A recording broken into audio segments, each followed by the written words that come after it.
Bismillahirrahmanirrahim. Assalamualaikum warahmatullahi wabarakatuh.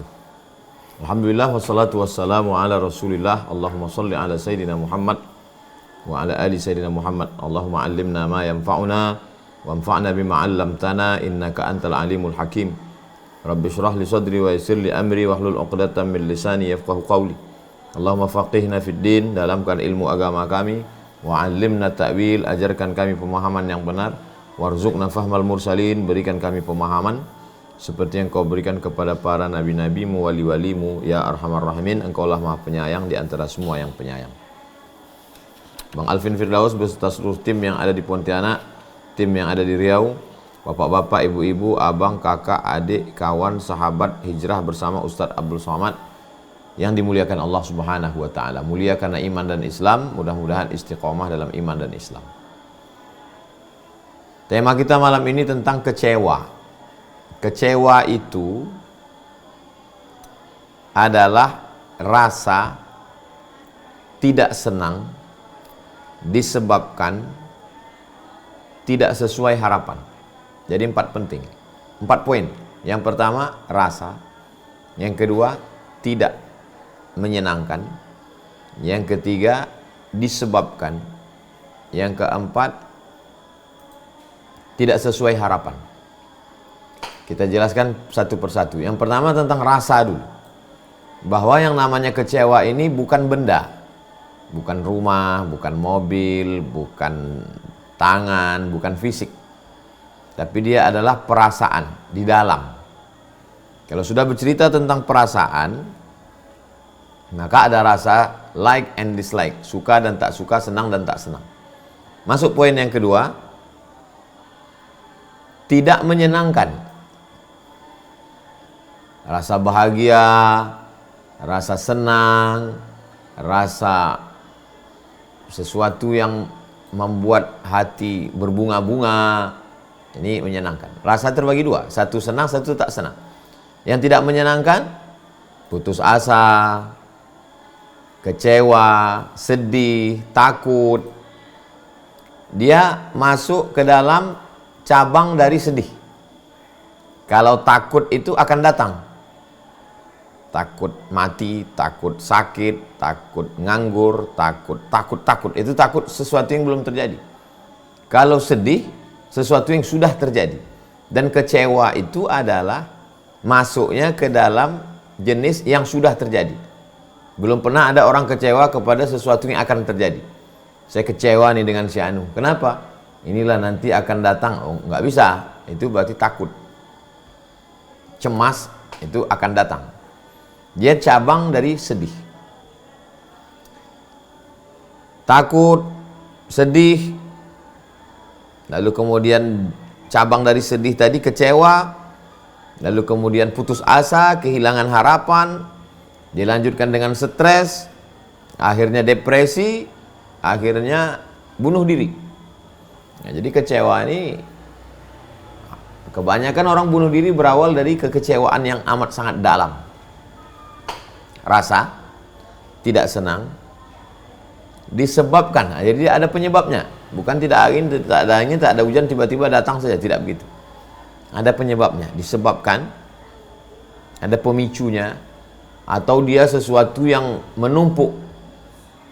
Bertumpuk, lalu dipicu oleh kejadian kecil menjadi ledakan yang besar, kekecewaan yang amat sangat besar. Apa penyebabnya? Yang keempat adalah sesuatu tidak sesuai harapan. Jadi kalau begitu, dari mana datang kekecewaan? Kekecewaan datang dari harapan. Setiap orang yang hidup pasti ada harapan. Kalau begitu, setiap orang hidup pasti kecewa. Semakin besar harapan, semakin besar kekecewaan. Semakin minim harapan, semakin minim kekecewaan. Kalau orang tidak punya harapan, dia tidak pernah kecewa. Tapi siapa yang tidak punya harapan? Berarti dia sudah putus harap. Nah, jadi yang mau kita kaji adalah rasa tidak menyenangkan disebabkan tidak sesuai harapan. Lalu kemudian harapan ini dibagi lagi beberapa harapan, itu dibagi kepada beberapa poin penting. Yang pertama, harapan kepada keadaan. Harapan kepada keadaan. Berharap besok pagi cerah.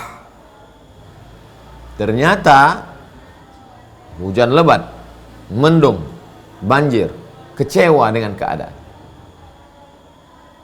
Nah, maka di luar ekspektasi, di luar keinginan, di luar pengharapan, yang muncul ada kekecewaan.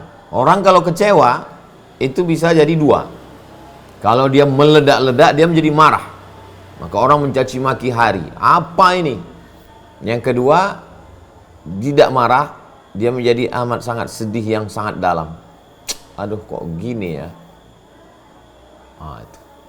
Mana yang lebih berbahaya? Yang lebih berbahaya kalau diam dan menarik ke dalam. Itu dalam, kata orang dalam banget. Itu kecewanya itu bisa. Kalau marah itu marah justru lepas dia.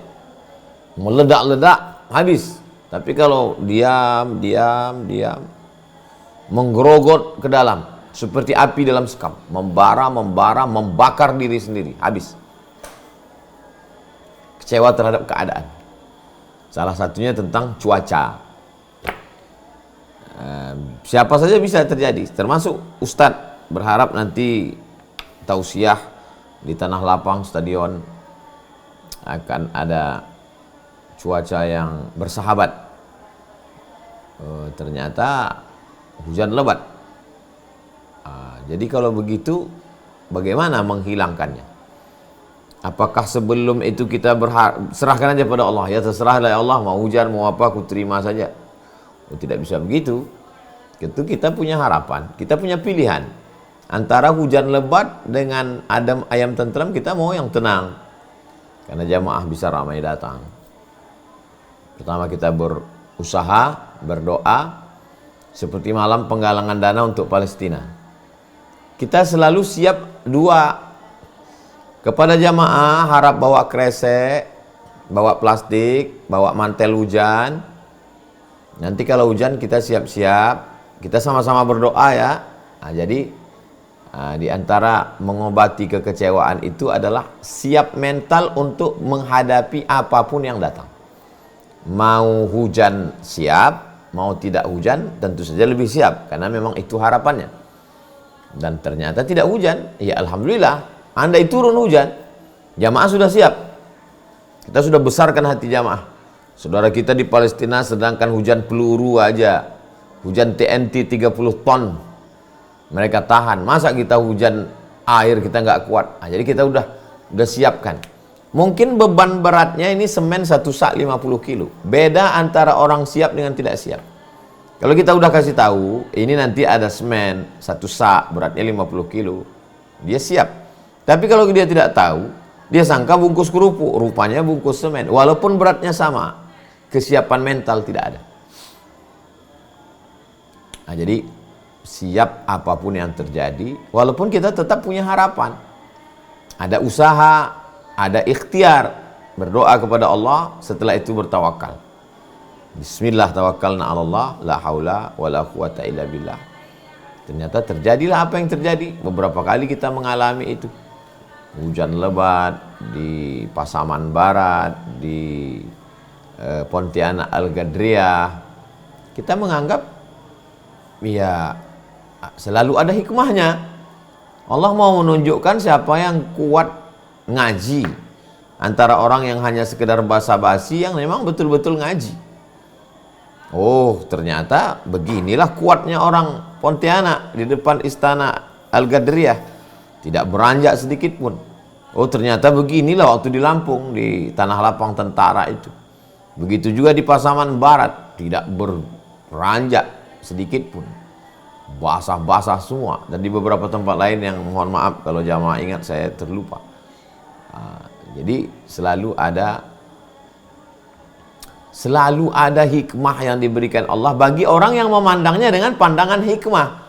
Tapi kalau pandangannya adalah pandangan kemarahan, marah itu sendiri adalah efek dari kekecewaan, dan kecewanya itu mungkin pertama kecewa sama panitia. Kenapa panitia tidak menyiapkan tenda? Kenapa? Akhirnya kita menyalahkan orang, dan ujung-ujungnya nanti menyalahkan, nauzubillah, menyalahkan Tuhan, menyalahkan Allah. Kenapa ini pengajian orang nuntut ilmu kok begini? Sementara yang konser kok jadi kemana-mana jadinya. Nah, itu. Jadi itulah maka dalam Islam ini ada namanya takdir. Antu'mina billah wa malaikatihi wa kutubihi wa rusulihi wal yawmil akhir wa bil qadari khairihi wa syarrihi. Beriman kepada Allah, malaikat, kitab, nabi, hari kiamat, dan takdir baik, takdir buruk. Dan semua itu pasti ada hikmahnya. Jadi siap hidup, siap punya harapan, siap menerima kekecewaan, siap menerima apapun yang terjadi. Dan di balik kekecewaan itu ada pahala. La yusibul mu'min min nasabin wala wasabin wala saqamin wala hammin. Susah hati. Kecewa termasuk bagian dari susah hati. Mungkin di awal itu ada kekecewaan. Loh, kok gini ya? Tapi kemudian kita membesarkan hati kita. Oh, ini sudah tetapan dari Allah. Kita kan udah usaha, kita sudah doa. Maka dia pun juga menjadi bagian pahala. Jadi pahala bukan cuma sekedar sholat, baca Quran, zikir. Mungkin dengan itu kita malah banyak berdoa. Kalau tidak, kita biasa-biasa aja. Nah, ini tentang kekecewaan terhadap keadaan. Keadaan cuaca sebagai salah satu contoh. Situasi. Yang kedua adalah kekecewaan terhadap benda. Kecewaan terhadap benda, contoh yang nanam padi misalnya. Menanam padi berharap padinya penuh. Ternyata begitu dipetik, padi kosong, dimakan wereng, dimakan tikus. Kecewa karena tidak sesuai dengan harapan. Ekspektasi ini akan panen sekian ton. Ternyata habis semuanya. Maka apa yang kita lakukan ketika itu?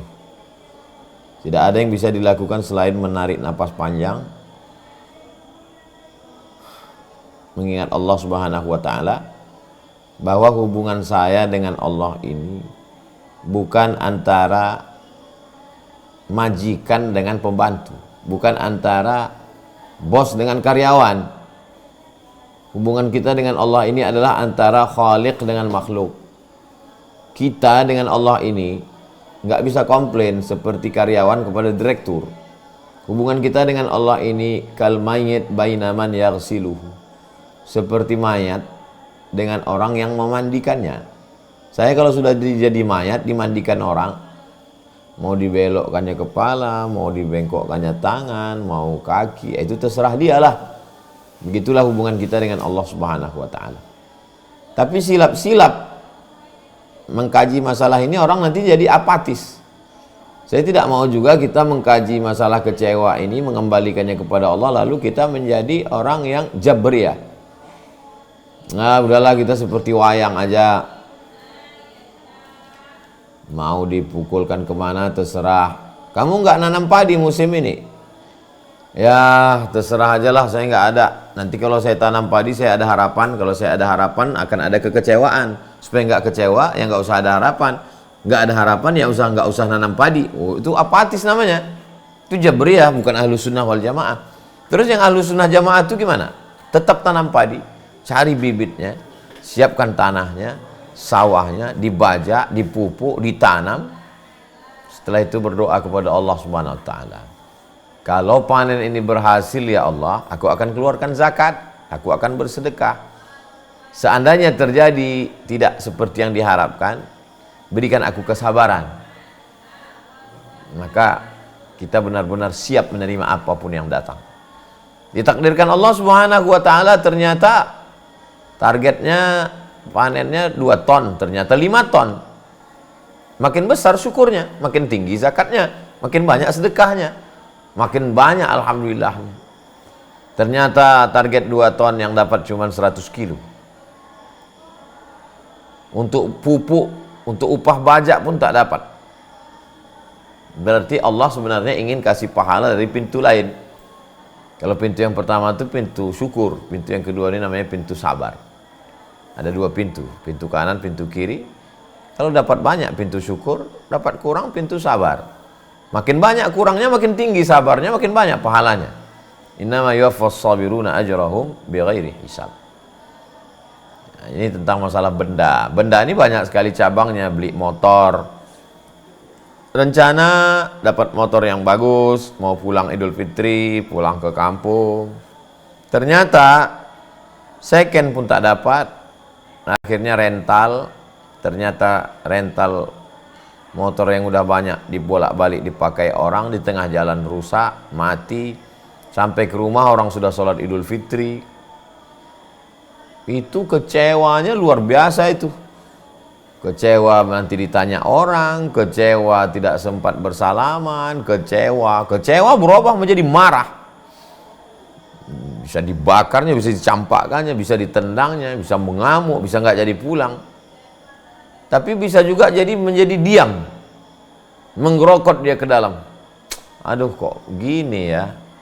Akhirnya sedih, nangis, putus asa, kehilangan harapan, tidak ada lagi masa depan.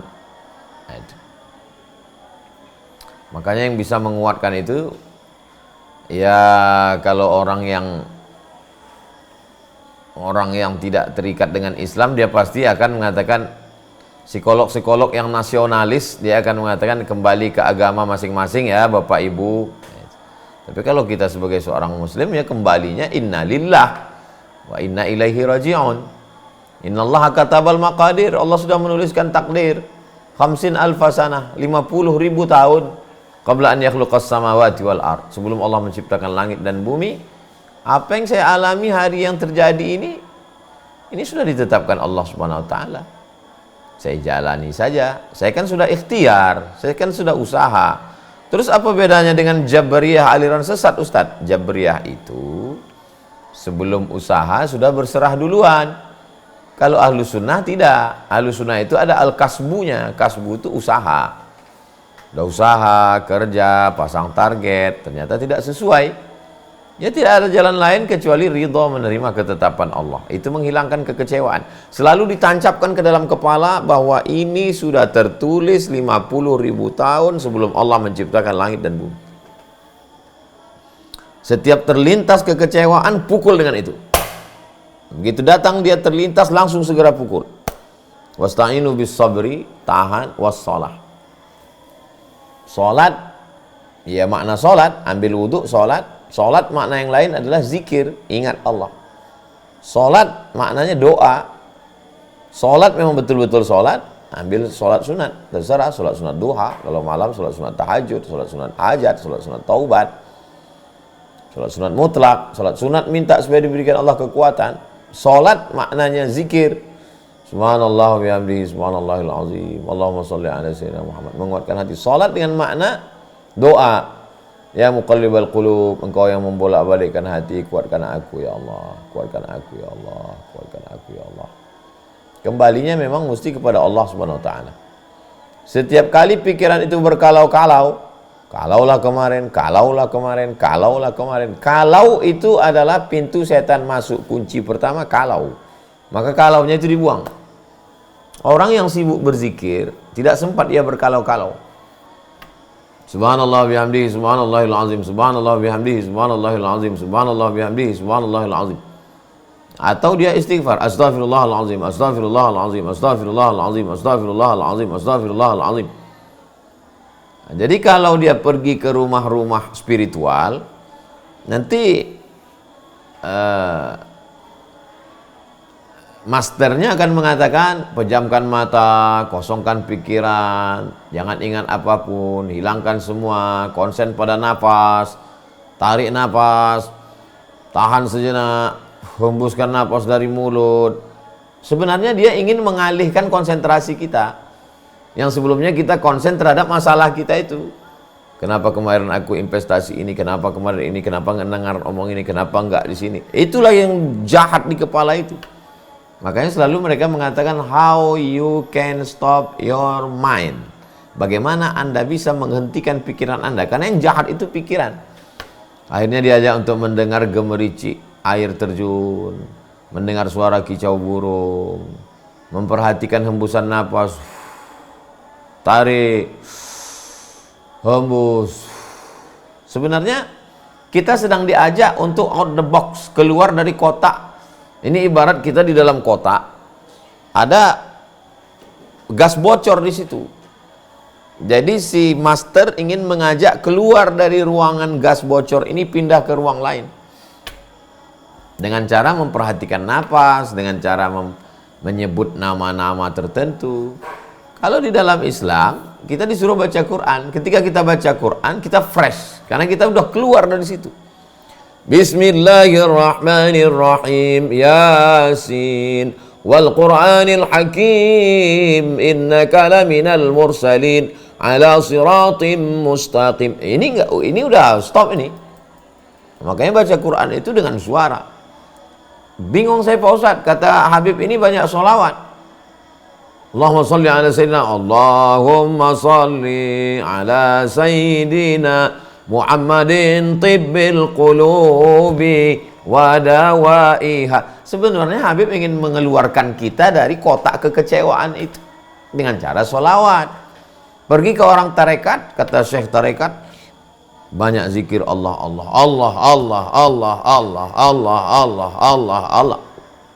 Sebenarnya mereka ingin mengeluarkan kita dari kotak kekecewaan itu dengan Allah, Allah. Nanti pergi ke ustadz ini, kata ustadz, baca zikir pagi petang, habis subuh zikirnya ini, habis asar ini. Mereka tidak menjelaskan apa tujuannya, yang penting zikir aja. Sebenarnya mau zikir pagi petang, mau maksurat, mau zikir Allah Allah, mau zikir subhanallah bihamdihi, mau sholawat, kita sedang diajak menghentikan ini, yang nakal, yang jahat ini, lalu kita dibawa keluar dari kotak kekecewaan kepada kotak harapan baru. Begitulah hebatnya Islam. Ini kecewa terhadap benda. Benda apa aja yang kita kecewakan?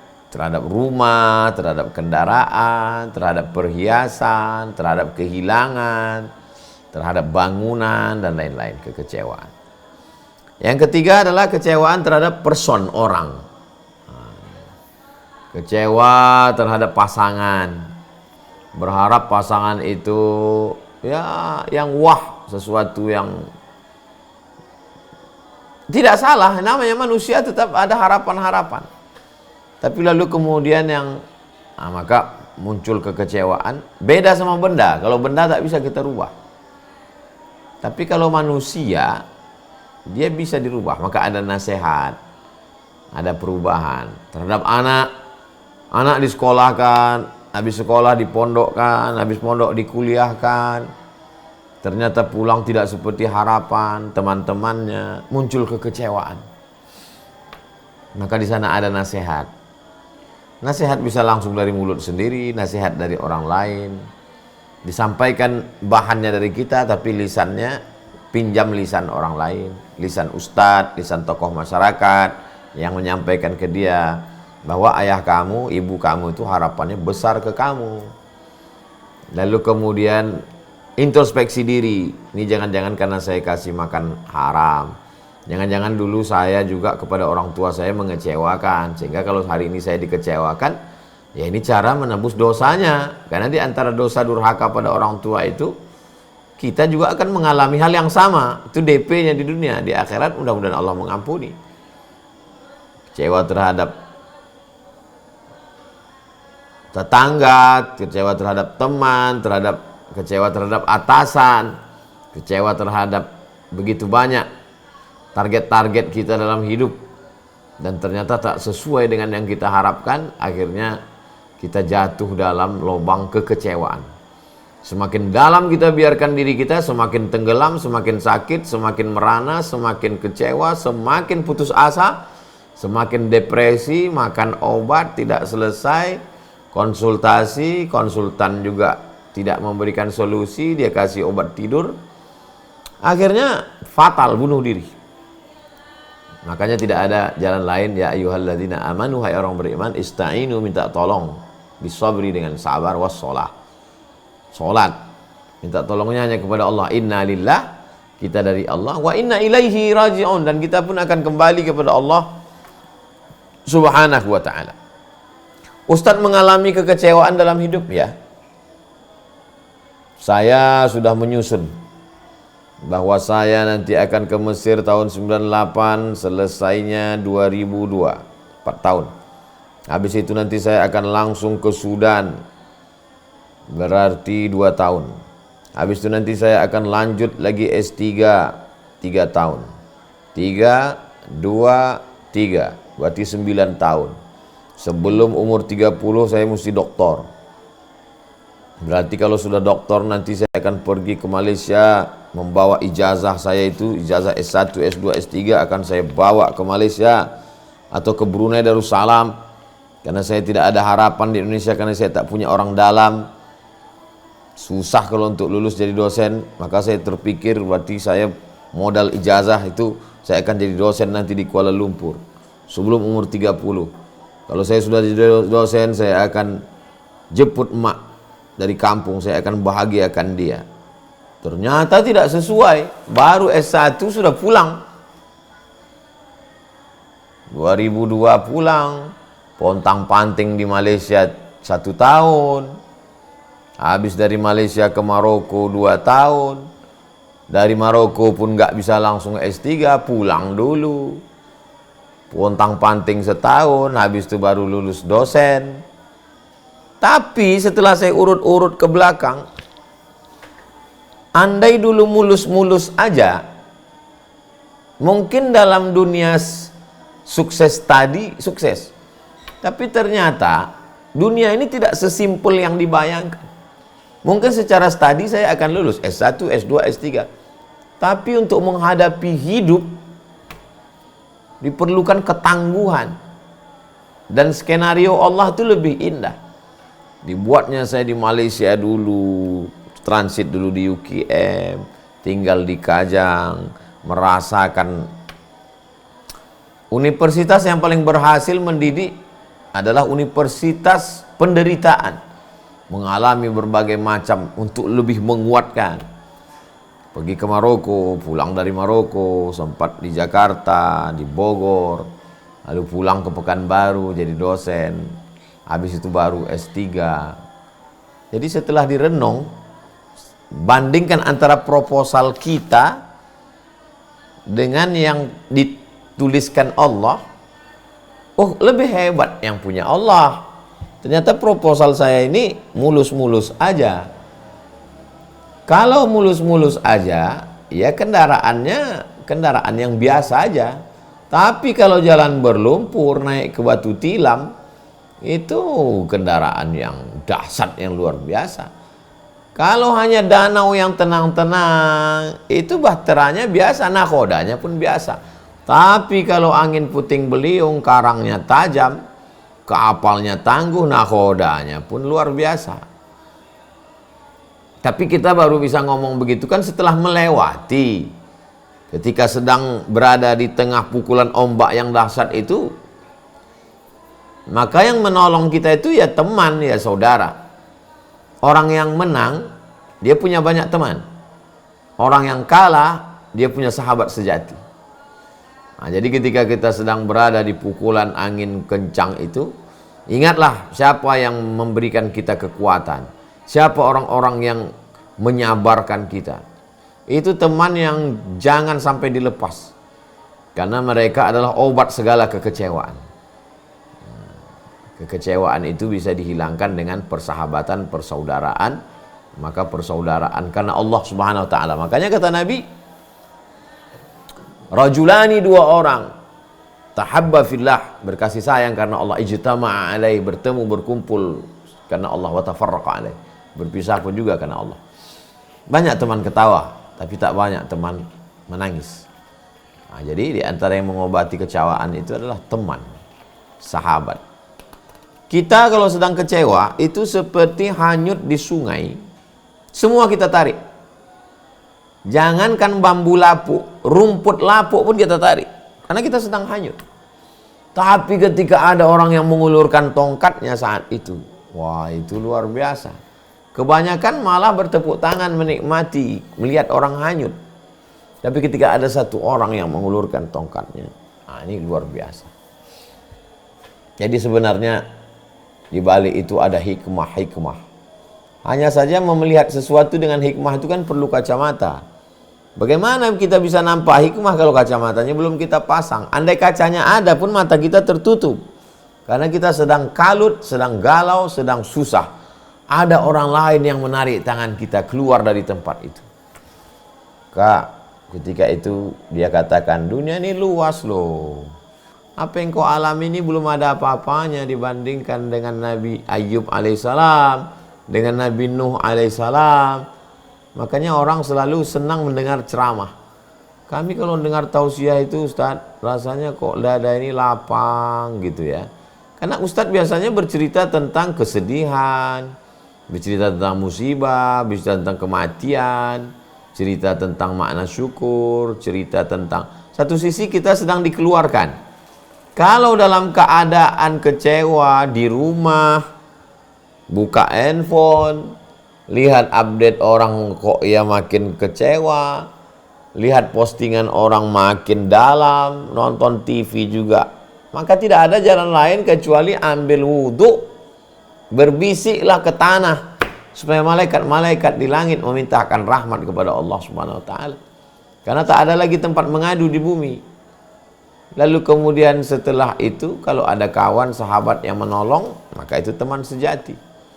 Menyibukkan diri dengan berzikir. Orang yang sibuk berzikir sampai lupa berdoa, maka Allah berikan dia afdal mimma sa'ala sa'ilun. Allah berikan dia lebih baik daripada yang diminta oleh orang yang meminta. Puncak dari kekecewaan adalah kecewa kepada Allah Subhanahu wa taala. Na'udzubillah. Hilang-hilang timbul Tuhan itu dalam pikiran. Nah, maka disitulah diperlukan kekuatan yang luar biasa. Jangan sampai ikut bisikan setan. Segera mandi taubat, segera ambil wudhu, segera gelar sajadah, segera sholat sunat taubat. Kalau pagi duha, kalau malam tahajud, baca Al-Quran, berzikir, afdhalu zikri la ilaha illallah, minta kekuatan kepada Allah Subhanahu wa taala.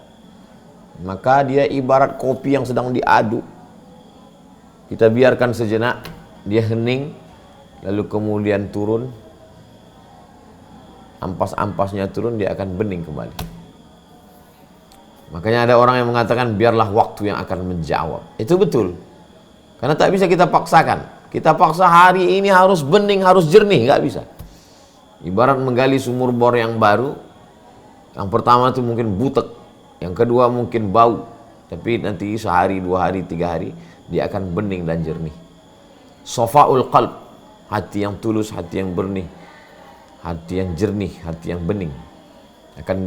Allah berjanji, walladzina jahadu fina, orang-orang yang bermujahadah melawan semuanya itu fina, untuk datang ke tempat kami, lanahdiyannahum subulana, kami akan menunjukkan. Dan memang ustadz itu diberikan Allah kekecewaan. Kenapa? Karena orang kecewa akan ngadu ke ustadz. Gimana kalau ustadz tidak pernah kecewa? Dia nggak tahu rasanya kecewa, apa obat kecewa, bagaimana menghilangkan kekecewaan. Allah membuat saya pernah kecewa kepada keadaan, kecewa kepada benda, kecewa kepada orang. Supaya apa? Karena saya tempat mengadu orang. Ketika orang mengadu, yang kau rasakan itu belum apa-apanya dibanding kecewa aku dulu. Nah, jadi selalu ada hikmah yang diberikan Allah.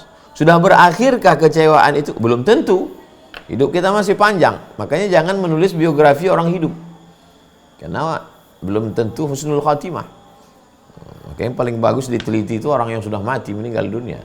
Buya Hamka, Buya Muhammad Nasir, Kiai Haji Ahmad Dahlan, Hadratus Syekh Muhammad Hashim Asy'ari. Itu memang sudah lolos dia dari kekecewaan-kekecewaan. Kalau kita, apalagi Ustadz ngomong, itu ujiannya langsung cash and carry. Bicara jangan pernah kecewa, langsung aja Allah berikan. Dan saya pengalaman pribadi, saya tak boleh mengecewakan orang. Kalau sampai saya kecewakan orang,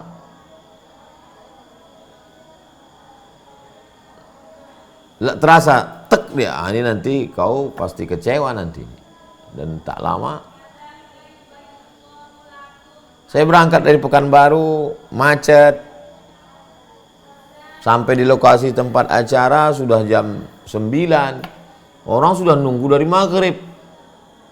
Berarti orang sudah duduk di tanah lapang 2 jam. Pilihan saya 2, makan di tempat panitia atau langsung tausiah. Bagi saya makan bisa ditunda, saya bisa nahan makan. Orang banyak ini kasihan. Menurut saya langsung tausiah. Tapi rupanya ada orang yang kecewa. Orang yang sudah menggorengkan burung puyuh. Kami susah-susah menangkapkan puyuh, Pak Ustadz. Sudah menggulaikan. Mampir dulu Pak Ustadz. Aduh, saya nggak bisa. Nah, itu dalam hati. Berarti kau udah mengecewakan. Nanti kau pun akan kecewa. Betul, pulang sampai ke rumah. Ustadz, tadi waktu nyuci mobil, kaca depan tuh rupanya retak. Oh kan, betul. Tak boleh mengecewakan orang. Nah, jadi Ustadz memang selalu diberikan Allah teguran yang langsung. Supaya apa? Supaya dia juga halus ketika mengambil tindakan. Belajar dari hidup. Belajar dari buku sudah. Belajar baca kitab, disertasi, sudah menulis. Tapi belajar dari hidup. Kalau bahasa Minang, alam takambang menjadi guru. Alam yang terkembang, pengalaman sehari-hari adalah guru-guru terbaik. Kalau kita mau merenung sejenak. Kita membandingkan. Faksusil qasas, ceritakan kisah-kisah itulah Allahum yatafakkarun, mudah-mudahan mereka berfikir. Jadi kalau kita kecewa dengan keadaan, apa yang kita alami belum ada apa-apanya dibandingkan Nabi Ibrahim, belum ada apa-apanya dibandingkan dengan Nabi Ayub, belum ada apa-apanya dibandingkan dengan Nabi Yusuf, belum ada apa-apanya dibandingkan dengan saudara kita di Palestina hari ini. Kalau mereka tidak kecewa, kenapa kita mesti lebih kecewa? Siapa kita? Nah, menarik tema kecewa malam ini. Sampai saya bicara lebih panjang dari sebelumnya. Tadi kita start jam 8, sekarang sudah jam 8.43. Saya kembalikan ke Bang Alvin. Kita akan teruskan dalam interaktif. Terima kasih. Wassalamualaikum warahmatullahi wabarakatuh. Assalamualaikum warahmatullahi wabarakatuh. Bapak, Ibu, abang, adik, kakak, sahabat hijrah bersama Ustaz Abdul Somad. Ini progres terakhir 4 hari menjelang bulan suci Ramadan 2024. Ini asrama Mahat Az-Zahra. 4 lantai, 1 lantainya 9 kamar, yang insya Allah kita support semua. Selesai bulan Juli santri sudah bisa masuk. Mudah-mudahan dengan keberkahan Ramadan, dengan doa kita semua, anak-anak sudah bisa belajar, pahalanya mengalir ke almarhumah orang tua kita, menjadi amal jariah buat kita semua insya Allah.